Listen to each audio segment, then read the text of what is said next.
This podcast is brought to you by Most Valuable Podcasts, leading the league in podcasting entertainment.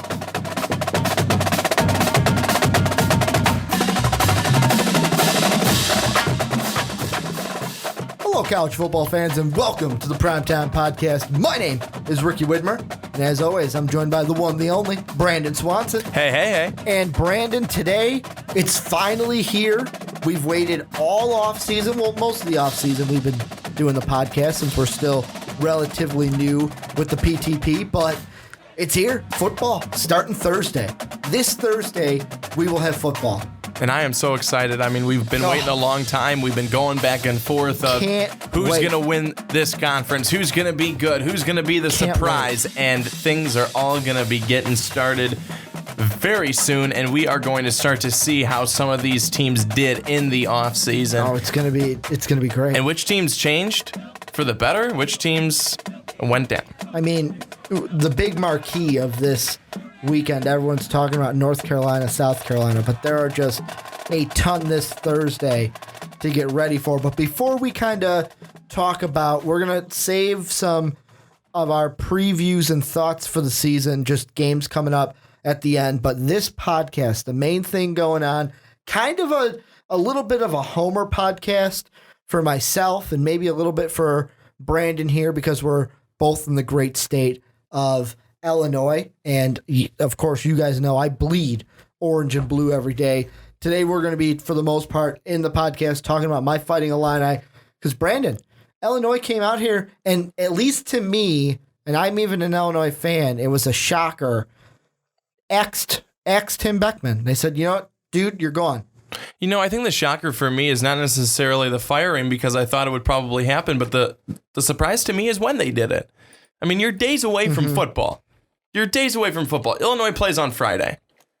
You're days away from football. And you ask the head coach now. I mean, players are maybe happy. Some are probably happy. Some, obviously the head coach has his supporters too. But I just don't like the timing. The timing is what really kind of frustrates and upsets me. Well, and this is my big thing. And I've said this. I said it on Twitter because immediately some of our fans on the YouTube immediately hit me up on Twitter, because you guys know that like I said, bleed orange and blue. And my first thought was, you know what, Beckman as a guy, as like just watching his press conferences, hearing him talk about the Illini family and just the attitude of the team. It's one of those things where it's like, okay, I can get behind this guy. The only thing I didn't like about him is we weren't winning games. And I mean, that's kind of what it comes down to in football. You got to win games. You can be a family all you want. You can have good morale all you want, but you got to win games. And I think the nail in the coffin and why Mike Thomas, the AD, made this decision when they did was because the results of a preliminary external review came in, and it cited evidence that there were efforts to avoid reporting player injuries. Right away, you can't put your young college kids, your players, in that kind of a situation. Boom, you're gone. Well, I think there's two things here. One thing is that some people would say, and you may be thinking, Brandon, maybe you would say it, but, you're not doing what's in the best interest of the players by getting rid of him right now. Well, if what they say is true, which they did the investigation, so it's got to be, it is in the best interest of the players. Because now, hopefully, they're not going to be forced to go out there and play when they're hurt. That's the number one thing. Well, and I mean, just a little bit, just to look into it, because I don't know if you know this as well as I do. Look at the injuries. We had Wes Lunt last year was injured a couple times. Mike Dudek, our star freshman receiver, goes down with an ACL injury during spring practices. Hell, we had Corey Lewis, an offensive lineman who the only reason he made it to a sixth year was because I believe he had two knee injuries and tore his ACL at least once. Maybe it was 2 ACL tears, but I know it was 2 knee injuries. And part of me goes back and thinks, I wonder how many of those injuries were because of Beckman saying, no, we don't need to report that. Well, yeah, I mean, I don't know if you're even ever going to be able to go back and look at, this is because of Beckman specifically. But you think about this, there's so many guys on this Illinois team. They're not going to the NFL. They're going on with a life that, and that's the biggest part. Part of me thinks that's a problem. That they're not going to the NFL. That if we're in the Big Ten, like you look at Ohio State, you look at Michigan State, you look at Michigan back in the day. I feel like I do agree when me and Dave would be sitting here talking about college, I'd be the one saying you got to get your degree. And I love that Illinois preaches academics because the Big Ten is, as a conference preaches academics. However, part of me, maybe it's just me as an Illini fan, I kind of get bummed out looking at draft day and going, okay, none of my Illini are even going to, why even watch the draft as an Illini fan? Because I'm not going to see anybody. Well, you know what I think it is in a sense is that Illinois isn't that, I don't know. You can correct me if I'm wrong or you disagree, but I feel like Illinois is not, if you compare it to how it is in the majors, in the NFL, it's not a big market team. It's one of those. We don't win. That's the problem. That's it. We don't win. Bottom line. Well, exactly. But even if you did, does that make you the big market team? Is that going to sell like USC sells or the Alabama sells or that some of these bigger teams, even in Ohio State, I think sometimes you're listing teams that win. I know, but I think even Ohio State though, I don't know if they get as much recognition as they possibly should because of how good they are. Because how about this? Ohio State was the team that won. They're the one that won the championship, but yet I think so many people went out and said, "Man, Oregon, man, let's get Oregon stuff. They've got cool jerseys, they've got all this and that. It's I think sometimes these bigger teams, like these well-known teams, like an Oregon and stuff like that. I'd say Ohio State's not, but I think sometimes people think Midwest boring." A little bit. You know what I mean? I can see that. And I'm looking here at, this is totalfootballstats.com. The last Illini players they have taken in an NFL draft: Whitney Marcellus, Jeff Allen, Tavon Wilson, AJ Jenkins, 2012. 2012. It's been 3 years. A lot of the guys, you got like Mike Buchanan. You have Spence in the NFL right now. There's guys in the NFL of recent teams, but they're getting signed as Jonathan Brown, one of them. They're getting signed as undrafted free agents instead of getting drafted. And to me, I feel like Illinois, with Tim Beckman, the biggest thing, because we got to get back to, that's the main beef of this, is Tim Beckman. Yeah, I think I probably got us off track. Sorry. The one thing, and it goes into it, is it kind of goes into the recruiting aspect of it too, where I'll be honest, Tim Beckman, when he came in, he kind of had to revamp this team from the Ron Zook era. Zucker, he was a recruiter. He could recruit. But what Tim Beckman had to do, and to me, honestly, I wasn't there every day, so I don't know if this was just Beckman blowing smoke up our asses as fans, but he made me believe that, hey, you know what? He's got to go out and get these JUCO recruits to beef up our team a little bit. And we began to saw that, especially this last year, of just guys who they committed and were on the team last year. They were JUCO recruits, and now this year, as their second year with our team, were able to make an impact because they weren't true sophomores. They were juniors and seniors. Well, I think if Illinois wants to be better, and you talk about, with Beckman not necessarily being the recruiting guy, you've got to go out and recruit. You've got to go and try and go for the best guys and then sell your school. Why do you want to play here? What can we promise you? What success can we promise you? Can Illinois promise that?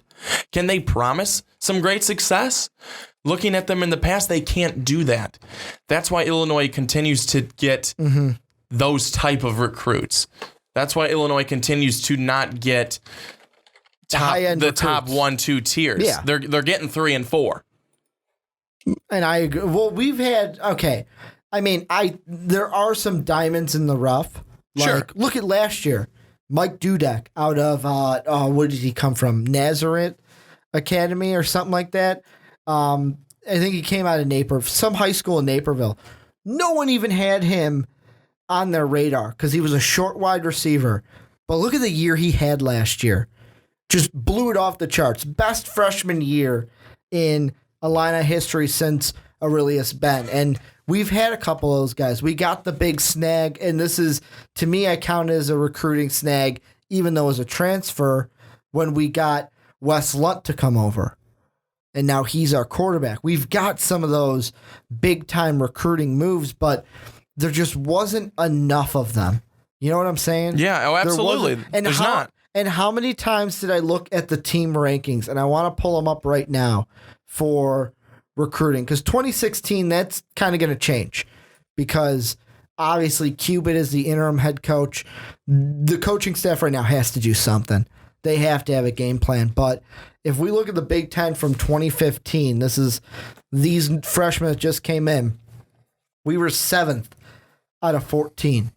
So we were right at the bottom of the upper teams. But that's the best we've been. That is the best we've been in some time. And you know what? I think that's good because you're trying to make the strides. Mm-hmm. And after a while, there's only so much you can do. I mean, when you look at it, there's only so much you can do because you know what? You're not those teams that I mentioned before. You're not the Alabamas, the USCs, who they don't have to even say anything, and people flock there. Well, yeah, they just want to play for the Crimson Tide. Yeah, well, they want to put on that red helmet with the number on the side. Yeah, but why? Why is it that people don't want to do that for Illinois? Because we don't win. Why is That's it. We don't win. That's it? We don't win. To me, that's what it comes down to. And why are we not winning? Don't win. Why are we not winning? Is it coaching? Is it the players? Is it the recruits? Is it a combination of both? Where is it at? That's ultimately it, because now Illinois, what they're doing, they need to find a guy who's going to be a stable head coach. Mm-hmm. That's what they have to do. A guy that can win us games, because that's what I'm saying. I'm looking. That's what I think of as a stable head coach, not a guy who can just fill the spot. I could do that. You could do that. I mean, I'm looking right now at 247sports.com, and just over the years, Beckman's first recruiting class, which was that 2012, that may have been like a Zook, a little bit of Beckman class because he came in 2012. We were 13 out of 14. Well, really, because Maryland and Rutgers weren't in the conference at the time, even though they got them in there, we were really 11 of 10, with Wisconsin being the only ones under us. Our biggest recruit was Joe Spencer, a center out of Mason, Illinois. Other than that, we had Vontrell Williams, who I don't even think he ended his senior season with us. We had another guy, Damian Alua, who was he was kicked off the team for some issue I can't remember.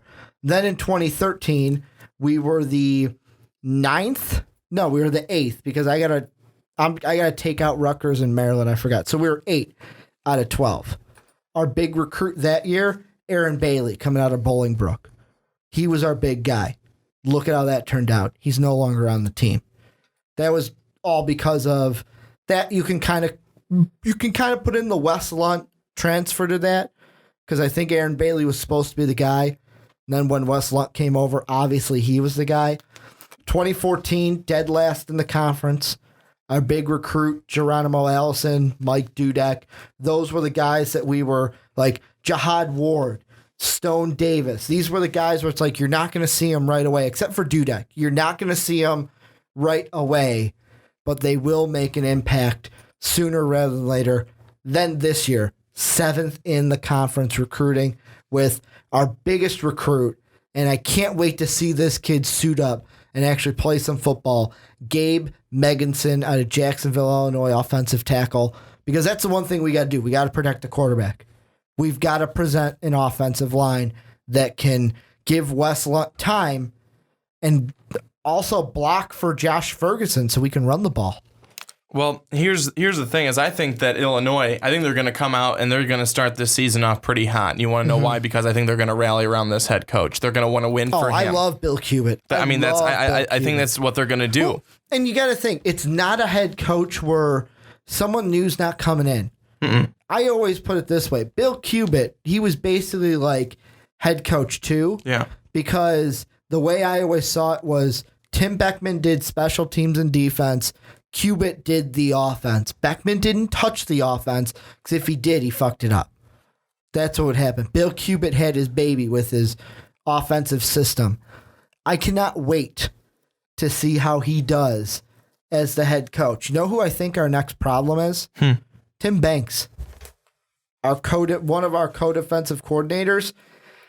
I kind of think he's on the way out. And last year he was defensive coordinator. I say co this year because we brought in a defensive line coach Mike Fair. From Tampa Bay to be the co-defensive coordinator. I wouldn't be surprised if Tim Banks gets let go at the end of the season and Fair is the new defensive coordinator heading into 2016. That would not surprise me at all. Well, right now, hopefully, that's another problem though. Is you go from trying to fix one thing to having another problem. Well, and I kind of say that because right now I'm looking at an SI article where the headline reads, "After Beckman firing, inept Illinois' only hope lies in cleaning house." And I don't agree with that. The only reason I don't agree with that is mainly because of Cubit. Mainly because of Bill Cubit. I think we cannot let him go. I think he is a valuable asset to this team. Tim Banks, on the other hand, probably not so much because, let's be honest, another thing I didn't like, this was sub to Tim Beckman. You come in preaching that you're a defensive coach and we can't fucking stop the run worth a damn. Our defense is one of the worst defenses in the Big Ten. That's a problem. Yeah, well then the problem is he just wasn't a good coach. I think it's bottom line. You're probably sitting there going, well, Ricky, Tim Beckman wasn't a good coach. You may be right. You're probably right. You're 100% right.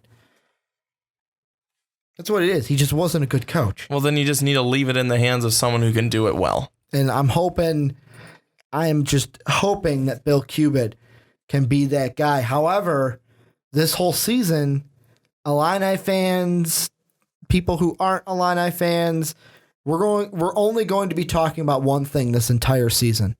What do you think that is? And it's all because of that interim head coach. When you talk about Bill Cubit, what do you think we're going to be talking about all season? Is he going to stay with the interim, or is that going to is that going to fly off and he's finally going to if he's going to get the actual head coach position? Oh, see, that's what I was thinking. I wasn't even thinking that. I was thinking further, just in general, who's going to be our coach next year? Every single week, people are going to come up before we started recording. You found an article, I found one, mine's from thebiglead.com, where they give the 5 plausible Tim Beckman replacements. Let's throw out mine. Let's throw out yours from, I think, Rant mine's Sports. From Rant Sports, yeah. Okay. Here's the 5 guys they think, and 2 of these names I'm probably going to pronounce wrong. Do you want to go like your number 5, my number 5, and then okay. So my number 5, they have PJ Fleck, who he is right now at Western Michigan. He's 35. I mean, that's one of the things they put on there, that his age is 35. To me, I kind of feel like that wouldn't be a bad idea for the Illini to go in. It would not be bad to go with Fleck because if I'm not mistaken, and I'm going to do my quick research right now, I believe him and Bill Cubit may have been, he was there 2013. Yeah. Oh, no. Okay. He came in for Bill Cubit. He's the head coach, but he started in 2013. That's when Bill Cubit became our offensive coordinator. So him and Cubit were not there at the same time. But I mean, look at what he's done with Western Michigan and the MAC. And I know it's a MAC school, And you're probably sitting there going, well, Ricky, we already tried that once with Beckman coming from Toledo, and look at how that worked. Well, guess what? Not everyone's Tim Beckman. Not everyone's Tim Beckman. And thank God for that. Thank God for that. And that's why he's number 5, though, because he's kind of on the out and out. Who's your number 5 on your list? My number 5 is Brian Van Gorder, defensive coordinator over at Notre Dame. See, and that just hearing Notre Dame, I go, ooh. Because that's one of the things under Brian Kelly. It sounds like a coach that we can bring into the fold. And actually, he knows how to coach a big-time team where their fans respect, and not respect, but they demand a winning culture. Because Notre Dame fans, if they lose, they hate their team. That's just how it is. Yep. It's very true. How it is. That's how I feel when they lose. But one thing that worries me just a little bit is that their defense really kind of stunk in the last probably 4 or 5 games to end the season last year. They really stunk. But ultimately, I think that Van Gorder's a big reason probably why they have a really nice ranking again this year. And this article alludes to the fact that a guy like Van Gorder could help Illinois to stop being so soft as they've been soft the last couple of years. Our defense has been cupcakes. And they said that Van Gorder will definitely be coaching the head coach of somewhere in the next 2 years. Here's a name that I'm going to throw out there that is kind of not because of where he's at now. It was where he's at from 2008 to 2013. And this name I'm probably going to say wrong. Craig Bohl. Bohl. He's at Wyoming right now. He's only been there a year. But guess where he was from 2008 to 2013? I'll give you a hint. They're an FCS school. A really good FCS school. They're the only FCS school that College Game Day has gone to. Oh. Green and yellow colors. The Bison. Yeah, I remember watching that and being like, where in the hell are these guys? And that's where it was, yeah. North Dakota State. Huh. He was there from, let's put it this way. I know it's FCS, and he was really with North Dakota State from 03 to 13. He started out as an 8-3 team when they were in the North Central Conference, but we'll just talk about when they're an FCS team. 6-5. Brought them to in 11, 12, and 13. This was only during his tenure. 14-1, 14-1, 15-0. 3-year back-to-back-to-back NCAA Division I champions in the FCS. If you've got the championship pedigree, why not give it a shot? Especially when, like I always tell you, Brandon, with Illinois, we're so far at the bottom. We're not at the very bottom, but we're so far towards the bottom. The only direction to go is up, right? It's the only direction to go. Unless I'm wrong and we can just dig a hole right now. But I don't know. I feel like it'd be hard for the Illini to go down. Who's your number 4? My number 4, Tom Herman, offensive coordinator, Ohio State. And I like this one because, I mean, look at Ohio State's offenses. Explosive. See, and Illinois needs that. The only thing I think about that, would he make the jump across the Big Ten? Would he go to a defending Big Ten school? Or would he say, hey, you know what? I'm just happy winning championships here under Urban Meyer. And see, that's the thing. You know, he may just be happy being there doing that, but it sounds like they think that he could be very, very likely to coach somewhere in the near future. And one of the things I'm going to throw out about Bohl before I move on to my number 3, who's the most interesting of this list, is they say at the very end, could Bohl be Illinois' Jerry Kill? Do you know who Jerry Kill is? I remember the name. He used to be the coach of Southern Illinois and Northern Illinois. And at Northern, 2008 to 2010, 6-7, 7-6, then that 10-3 season brought them to 3 bowl games. Now he's with Minnesota, and he's brought Minnesota from 3-9 his first year to back-to-back 8-5 seasons, 4-4, 5-3 in the Big Ten. Jerry Kill, isn't he the one who has eating ice cream? He's eating ice cream on the sidelines. But I would say, isn't he the one who has the heart issues? Yeah, and that's why in the cold they had him on Sports Center. Not him himself, but they were how during one of the games it's snowing and he was eating ice cream on the sideline. I don't remember that one. You don't remember that? No. That was last year. He was eating ice cream on the sideline and it's like snowing. It's below zero out there. I think it was below zero. Come on, it's Minnesota. But that's the interesting thing. Could Bull be our carry kill? The most interesting, one of two most interesting names on this list, and I was kind of shocked when I saw it, Greg Schiano.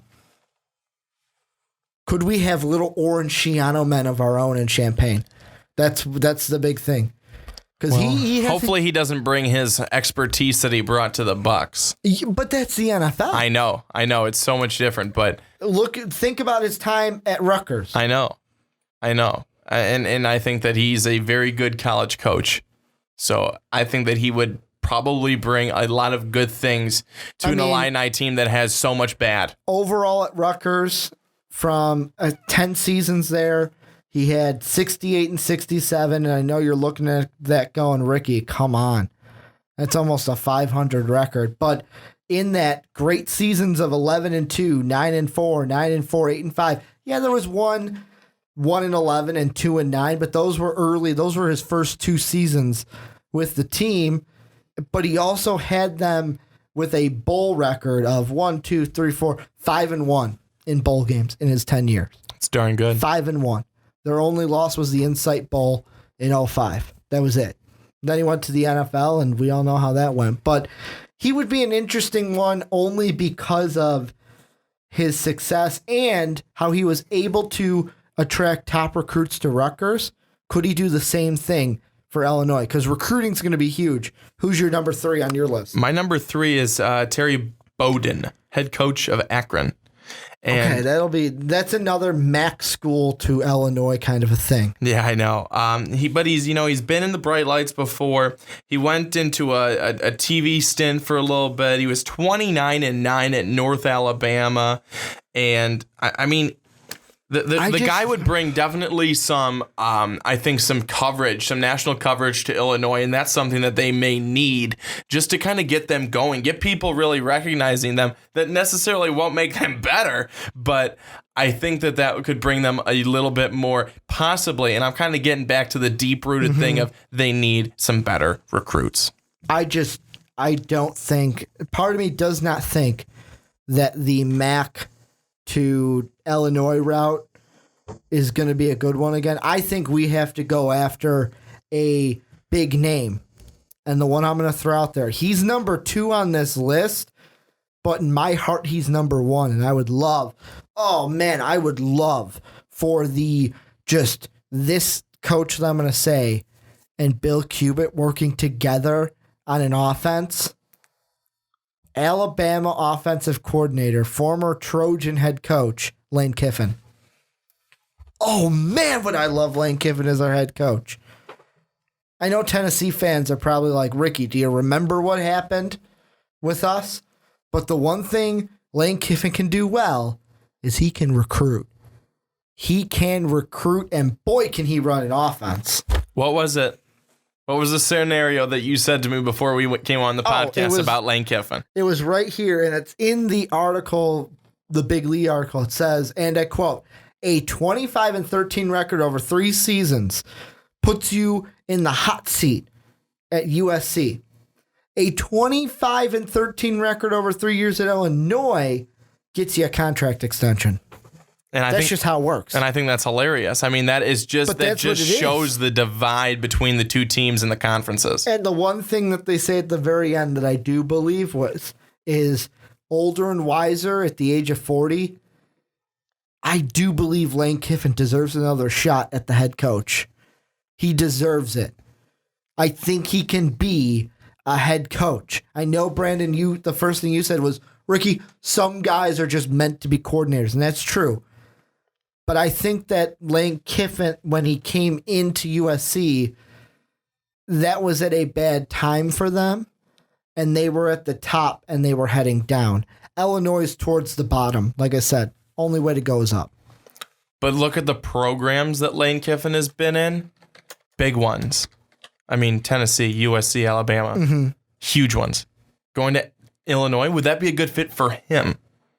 Yeah, I mean, Yeah, why? Why? Sell me. I'm Lane Kiffin. Why do I want to go to Illinois when I could leave Alabama, the powerhouse of Alabama, when I've been at USC?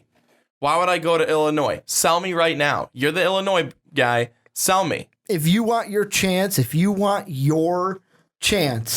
to prove that you can be a head coach, it's going to be at a place like Illinois, and Illinois is your best bet because Purdue could fire their head coach. Purdue is not a better situation than Illinois.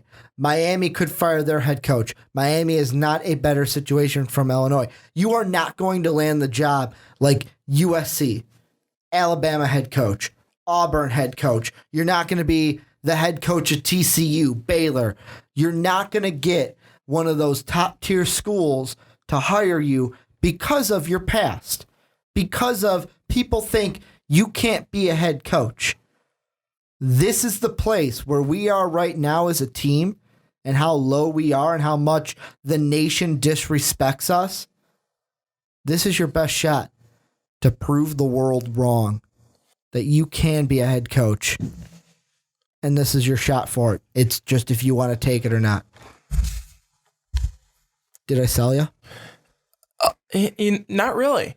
Because why is the situation good? Why is it better at Illinois? Do you have the better players? Do you guys have the ones that you already have that are gonna be good? We have the potential. Okay. On paper, I mean, you look at Mike Duda, especially on offense, and that's what he is.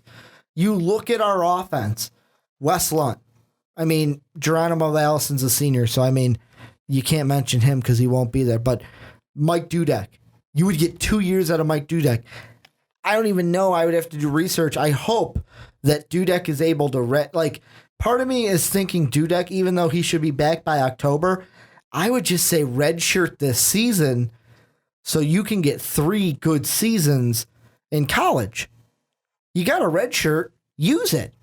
You know what I'm saying? Like, why come back in October and play half a season when you can redshirt, come back next year as a redshirt sophomore, have 3 seasons? You get Mike Dudek. You get Wes Lunt for another year. We have the offense to make things work. You as the recruiter can make us a respectable force in the Big Ten. You can do that. Because look at Zook. And I mean, Zook's not the greatest example, but at the end, we were winning games at least with Ron Zook. It wasn't like Tim Beckman where it was like, oh, I hope this is going to be a good season. And then by game 3, you're watching other games because you don't want to watch the Illini anymore because you're just depressed after watching them. Here's one of my things, too. One of my questions is that if Kiffin came over, does he keep Cubitt or does he bring in his own guy who he feels much more comfortable with? It depends on the system. It depends on if. Because I know you said that would be ideal for you, like Cubitt, offensive coordinator, and Kiffin as the head coach. Well, there would have to be some kind of give or take because the thing I like about Cubitt, he's a genius offensive mind. Yeah, I'm going to throw out the word genius offensive mind. Plus, he knows these players, especially on offense. I really like Cubitt as a coach. I think he's a smart guy. Maybe it's because I've had to watch Beckman talk at press conferences to where I look at Cubitt after post interviews and I go, this guy actually knows what he's talking about. This other guy that's throwing family and we got to build a family down our throats because he doesn't want to talk football, because part of me is like, I started to ask this later in Beckman's run with us, is I'm like, does he fucking know what he's doing? Does he really know what he's doing? Or did we just pull a guy off the street and say, want a coach? We need a coach. Want a coach? That's what it seemed like towards the end. Yeah, well, you got to be able to talk about football. And I think that with a guy like Cubitt, you got a guy who will talk about football. I think that, Illinois really... We need a guy that wants to be there. That's first and foremost. We need a guy that wants to be there, who wants to really change our team and make it better. And when I say change, I mean make it better. I think Illinois is still in a tough situation right now just because they've had so much happen here in this offseason and overall. But I think the guys just need to go out there and honestly play with confidence. I think that they just need to get out there and put their nose to the grindstone and just kick some butt. I mean, they need to go out there, play with some heart, though, too. And hopefully Cubic can... You're talking about this season? Yeah, can really instill that in them. This season, to me, for the Illini, is kind of the same vein. However, I kind of feel like the Illini can play like they have nothing to lose. Because last season, I mean, you don't want to say this as an excuse, but I feel like it weighs you down as a player. But when you're hearing each and every week, oh, we got to win this game or our coach could be fired. We got to win this game or we got to get to 6 wins or our coach could be fired. You kind of get tired of hearing that every week. And guess what? They won't have to hear that anymore. Do I know if Bill Cubic do they hire him mid-season? I don't know. But Brandon, I will tell you this, and we'll talk a little bit about the Kent State game before we go into everything else. But this is how I honestly see the Illinois season going, kind of like we've done in our top 25 videos, and you can tell me if I'm wrong. Game number 1, Friday Night Lights, Kent State at home, 8 p.m. Central Time, Big Ten Network. We can win that game. The boys come out just fired up to play for Bill Cubic. We win that game. Are you on my same page, or do you think we'll lose that opening game against Kent State? No, I'm on the same page with you. I think you'll win that one. So yes. 1-0 to start from both of us. Yes. Then we got home against Western Illinois. We can totally beat the Leathernecks. We're going to go 2-0 to start the season. What do you think? Can we beat Western Illinois, go 2-0? I'd like to think so, but I don't know. They might give us a little bit of a challenge. What are you doing? Win or loss? Pick one. I'll go with a W. I'll be nice. Okay, so we're both 2-0. At North Carolina, ESPN, it's a loss. Oh, yeah. It's a loss. It's a loss. I mean, would I love us to win it? It kind of reminds me of the Washington game. And how high was I on the Illini thinking that we'd upset Washington? And Washington just wiped the floor with us. I'm not doing that again. We'll lose that game. Then we play Mid-Tennessee. We can beat Mid-Tennessee and go 3-1 in non-conference. I really think we have a great odds to go 3-1. And yeah, it kind of has to do with strength of schedule. But you know what? When you're Illinois, you kind of have to do stuff like this. But Big Ten conference play is where it gets interesting. Nebraska, to me, they're a question mark. How are they going to play under their new head coach? I know it's at home, but I know they lost Amir Abdullah, but I'm kind of leaning towards loss in that Nebraska game. Yeah. Then you have Iowa on the road. I mean, if it was at home, we almost beat Iowa at home last year. That's a coin toss game, but I'd lean towards loss in that one. I'm going to say win. It could be a win. I'm going to say win against Iowa. But I want to say win so badly, but I feel like it's going to be a loss. The next 2 games, I think, are losses for sure because Wisconsin's good. And Penn State's on the up and up. They're better than last year, even though we beat them. The only 3 games I think we have a chance to win, Purdue, Minnesota, Northwestern. If we lose one of those games, we're not a bowl team. There's no way we're beating the Buckeyes at home on November 14th. Not a chance, as Patrick Kane would say. It's just not going to happen. I mean, maybe the Iowa game is outside, but Purdue, Minnesota, Northwestern, we need to win those games. Because the other ones, I don't think we can. We can go 6-6 this year. I think it's really good for the Illini if we can go 6-6. Bowl team? Yeah, 6-6 bowl team. The way I see it playing out is it'll be much like last season where we'll get to 4 wins. We'll have the last 2.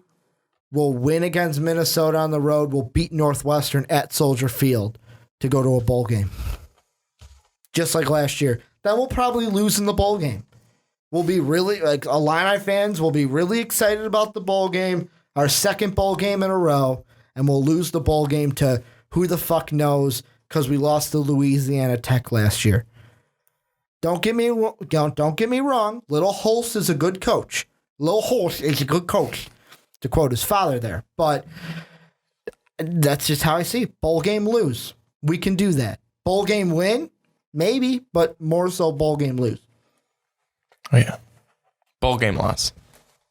If they even make it to a bowl game this year. I think they will. I don't know about you. I don't know. I don't know where my confidence is with this team right now. They did so shitty last year. Hey, we got a bowl game. Hey, who cares? Who cares? I don't care if everyone can get a bowl game. Did you see all how I good care. we played against Northwestern? As Northwestern kind of shit their pants last year. And you're such a Northwestern fan, too. I hate Northwestern. But to end the podcast, few minutes, week 1. We're finally in football. And I mean, we have great games all across the schedule in week 1. Thursday night, North Carolina, South Carolina. We have Michigan, Utah, TCU, Minnesota on that Thursday night. I'm just scrolling through some more. Baylor, SMU's kind of right there. We have on Saturday, Stanford, Northwestern. And really, to me, those are the big Louisville, Auburn, Virginia, UCLA, BYU, Nebraska, Penn State, Temple, Arizona State, Texas A&M. We've got Wisconsin, Alabama, and then on Monday night, who you got in Jerry World?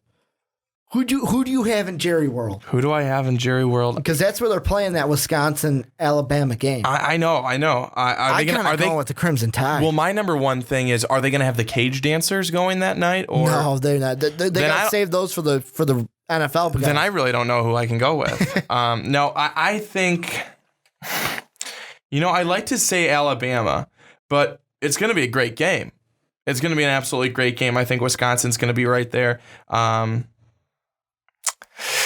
Can you stop that darn good running back they got over there in Wisconsin? Could you stop the new running back they got in Alabama? See, that's the thing. That's the question. It's going to be a great game. I think Alabama comes out out on top. Another interesting game, and I kind of feel like I know who's going to win this, but just because of the guy played quarterback for this team last year, now he's playing for the other team.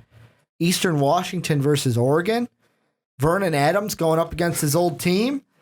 I mean, Oregon will probably win. What was it that you said on the video? You said Eastern Washington with so much confidence. I didn't mean to, because in my head I said Oregon. But yeah, I mean, the Ducks will probably win that game, but that's a game I'm going to watch. Hey, how about this one? Texas Notre Dame. How about Arizona State at Texas A&M? See, I don't know how to feel about Texas A&M post Johnny Football. I mean, just take a look at them. And people are probably going, Brandon, you are a dumb idiot. Mm-hmm. Arizona State's going to roll them. Maybe not. UCLA, Virginia. We could finally get to see that quarterback from UCLA. Yeah. Whoever they decide to start. Stanford, Northwestern. Can Northwestern be a real team this year? Another one, old coach playing his old team Friday night. Peterson of Washington goes back to the Smurf turf at Boise State. Boise State's ranked. Washington's not. Does Chris Peterson win on the Smurf turf like he used to when he was with the Broncos? Yeah, I'm just going to say it only because it's called the Smurf turf.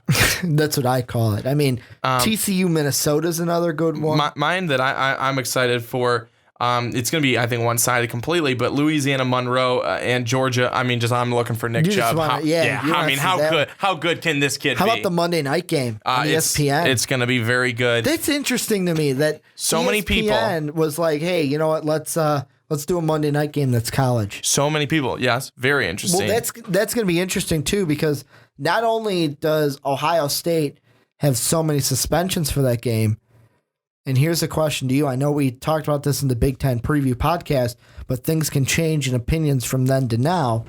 Right now, Monday before, you get a week from right now. Actually, yeah, a week from almost right now will be pregame for that game on ESPN. You're Urban Meyer. Who are you starting, Barrett or Jones? Sticking with it. If I'm Urban Meyer, I'm starting Cardale Jones. I'm doing what Urban Meyer poked at. I'm playing both of them. I'm going dual quarterback system. And I'm not giving, and this is greatest smokescreen ever, because I'm not going to name a starter, because Virginia Tech, who are you going to game plan for? Pick one.